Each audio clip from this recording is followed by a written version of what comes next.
اعوذ باللہ من الشیطان الرجیم، بسم اللہ الرحمن الرحیم۔ ناظرین مکرم، پروگرام ارکان اسلام کے ساتھ آپ کا میزبان حافظ محمد رفیق چشتی حاضر خدمت ہے۔ آج ہم ارکان اسلام میں سے تیسرا بنیادی رکن ڈسکس کریں گے، جس کے لیے صوم کا لفظ استعمال کیا گیا ہے۔ قرآن پاک میں اللہ تعالیٰ نے ارشاد فرمایا، یا ایھا الذین آمنوا کتب علیکم الصیام، کہ اے ایمان والو تم پر روزے فرض کیے گئے، کما کتب علی الذین، جیسا کہ ان لوگوں پر من قبلکم، کہ جو تم پر پہلے سے تھے، یعنی مسلمانوں سے پہلے جتنی امتیں بھی آئیں، جتنے انبیاء کرام آئے، ہر امت پر ان کو فرض کیا گیا تھا۔ تو صیام کا لفظ استعمال کیا گیا۔ صیام جمع ہے صوم کی، صوم سے مراد ہوتا ہے رکنا، مطلق رکنے کو صوم کہا جاتا ہے۔ شریعت میں صوم سے مراد طلوع آفتاب سے لے کر غروب آفتاب تک تمام نفسانی خواہشات، کھانے پینے اور تمام ان چیزوں سے کہ جن سے اللہ تعالیٰ نے رکنے کا حکم دیا ہے، ان سے رکے رہنے کو جو ہے وہ صوم کہا جاتا ہے، اور اس کے لیے روزے کا لفظ استعمال کیا جاتا ہے۔ روزے 2 ہجری کو سرکار علیہ الصلوۃ والسلام پر یعنی آپ کی امت پر فرض کیے گئے، اور شعبان کا مہینہ تھا جب یہ روزوں کی فرضیت کا حکم نازل ہوا۔ اب ہم روزے کی اقسام کی طرف چلتے ہیں اور یہ سمجھنے کی کوشش کرتے ہیں کہ روزے کس طرح سے رکھے جاتے ہیں، اور ان کی بنیادی جو ایک فرضی کیفیت ہے وہ کس طرح سے ہوتی ہے۔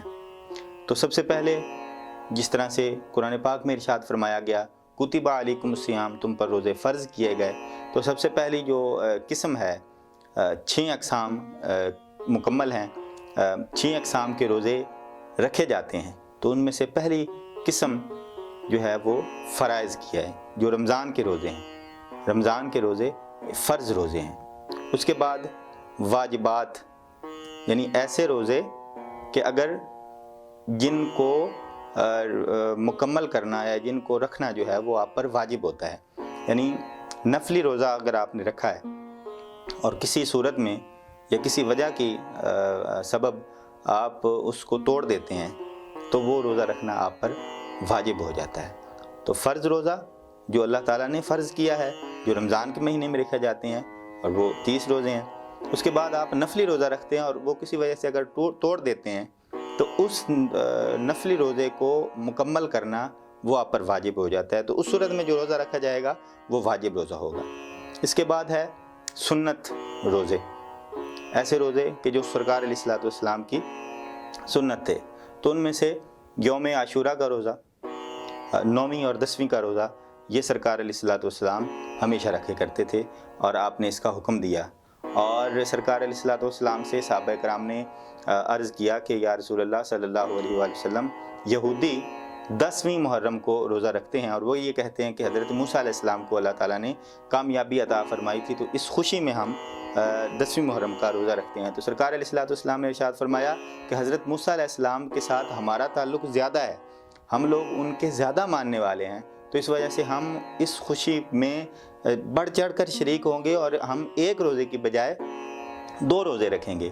تو اس لیے 9ویں اور 10ویں کا روزہ جو ہے وہ ہم رکھتے ہیں، اور یہ اس کا ایک بے شمار اجر و ثواب ہے، اور یہ سرکار علیہ الصلوۃ والسلام کی سنت ہے۔ اس کے بعد ہے مستحب روزے۔ مستحب روزے سے مراد اکثر لوگ خواہش کرتے ہیں کہ پیر کا روزہ رکھا جائے، جیسے سرکار علیہ الصلوۃ والسلام بھی اکثر و بیشتر رکھا کرتے تھے۔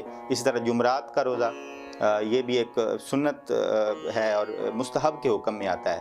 اسی طرح ایام 20 کے روزے ہیں۔ ایام 20 سے مراد چاند کی 13ویں، 14ویں اور 15ویں، یہ جو چاند کی تاریخیں ہوتی ہیں، سینٹر والی 3، ان کے روزے رکھنا یہ مستحب ہے۔ اس کے لیے سرکار علیہ الصلوۃ والسلام کے ارشادات بھی موجود ہیں، لیکن اس سنت میں اور اس سنت میں فرق یہ ہے کہ وہ سنت جو تھی وہ ایک متواترہ تھی، سنت متواترہ کہہ لیں آپ، یا اس کو سنت موقدہ کے ضمن میں لیا جائے گا، یعنی 9ویں 10ویں محرم، وہ سرکار علیہ الصلوۃ والسلام نے کبھی نہیں چھوڑے، اور آپ نے اس کا حکم بھی دیا اور آپ نے اس کو رکھے بھی صحیح۔ لیکن یہ والے یعنی جمعرات کا، سوموار کا، ایام 20 کے جو روزے ہیں، ان کو مستحب کے حکم میں جو ہے وہ رکھا گیا ہے۔ پھر فقہائے کرام فرماتے ہیں کہ نفلی روزے کا ایک تصور ہے اور نفلی روزے رکھے جاتے ہیں، فرض، اس کے بعد واجب، اس کے بعد سنت، اور سنت کے بعد نفلی روزے آ جاتے ہیں۔ نفلی روزے یہ آپ کسی بھی وقت رکھ سکتے ہیں، سال کے کسی دن رکھے جا سکتے ہیں۔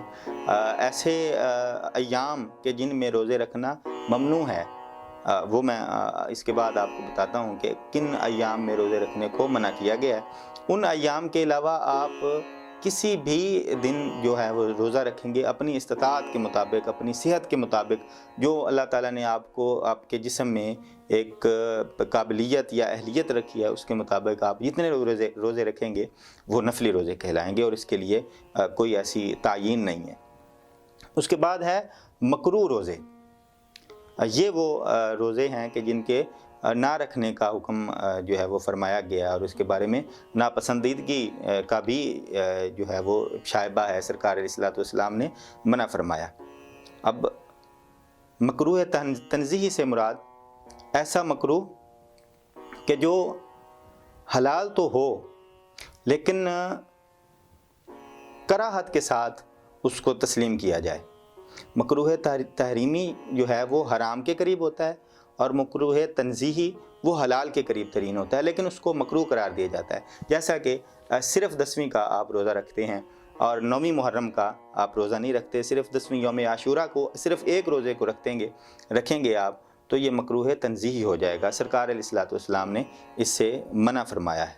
اور اسی طرح صرف اتوار کا روزہ رکھ لینا، یا صرف ہفتے کا روزہ رکھ لینا، یا ایسے روزے رکھنا کہ جس میں یہودیوں کی یا عیسائیوں کی مشابہت آتی ہو، تو یہ مکروہ ہے۔ یہ درست تو ہوں گے اور ان کا ثواب بھی ممکن ہے اللہ تعالیٰ آپ کو عطا فرمائے، لیکن ہماری شریعت میں ان کو ایک کراہت کے ساتھ ان چیزوں کو لیا گیا ہے، تو اس لیے ان کا حکم جو ہے مکروہ تنزیہی ہوگا۔ اسی طرح عورت کا روزہ رکھنا اپنے خاوند کی رضامندی کے بغیر، اگر عورت نفلی روزہ بھی رکھ لیتی ہے تو یہ بھی اس کے لیے مکروہ تنزیہی ہوگا۔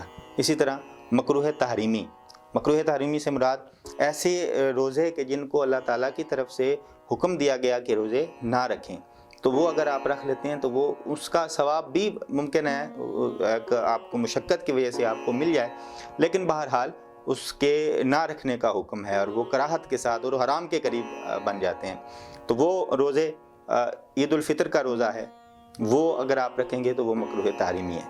اسی طرح عید الاضحیٰ کا روزہ، وہ سرکار علیہ الصلوۃ والسلام نے ارشاد فرمایا کہ یہ روزے جو ہیں یہ عید کے جو ایام ہوتے ہیں، اور خصوصاً عید الاضحیٰ کے جو 3 دن ہوتے ہیں، یہ اللہ تعالیٰ کی ضیافت کے دن ہوتے ہیں۔ اللہ تعالیٰ اپنے بندوں کے لیے یہ چیزیں جو ہے وہ حلال کرتا ہے کہ ان دنوں میں کھاؤ پیو۔ تو عید الفطر کا روزہ، عید الاضحیٰ کا روزہ، اور ایام تشریق یعنی 11ویں، 12ویں اور 13ویں ذی الحجہ، یہ جو 3 دن ہیں یہ ایام تشریق کہلاتے ہیں، تشریق کاف کے ساتھ۔ تو ایام تشریق کے روزے رکھنا بھی مکروہ تحریمی ہے۔ تو فرض روزے جو اللہ تعالیٰ نے فرض کیے ہیں، یعنی رمضان کے روزے، اس کے بعد واجب روزے جو آپ روزہ توڑ دیتے ہیں، نفلی روزہ اس کو مکمل کرنا واجب ہوتا ہے۔ اس کے بعد سنت روزے ہیں، یعنی 9ویں 10ویں کا روزہ رکھنا، یہ سنت ہے۔ مستحب روزے ہیں جو سوموار کا روزہ ہے اور جمعرات کا روزہ ہے، ایام بیز کے روزے ہیں، یہ مستحب ہیں۔ اور اس کے بعد مکروہ روزے، مکروہ تنزیہی سے مراد صرف 9ویں کا روزہ رکھنا، یا صرف اتوار یا ہفتے کا روزہ رکھنا، اور مکروہ تحریمی یعنی عید الفطر اور عید الاضحیٰ کا روزہ رکھنا۔ دعا ہے اللہ تبارک و تعالی ہمیں روزے کے احکام اور روزے کی جو اصل کیفیت ہے، اور روزے کی جو جامعیت ہے، اور روزے کے مقاصد کو پانے کی توفیق عطا فرمائے، سمجھنے کی توفیق عطا فرمائے، اور جس طرح سے سرکار علیہ الصلوۃ والسلام نے روزے رکھنے کی تلقین فرمائی ہے، ان احادیث اور سنتوں کی روشنی میں ہمیں اپنے روزے مکمل کرنے کی توفیق عطا فرمائے۔ وما علینا الا البلاغ۔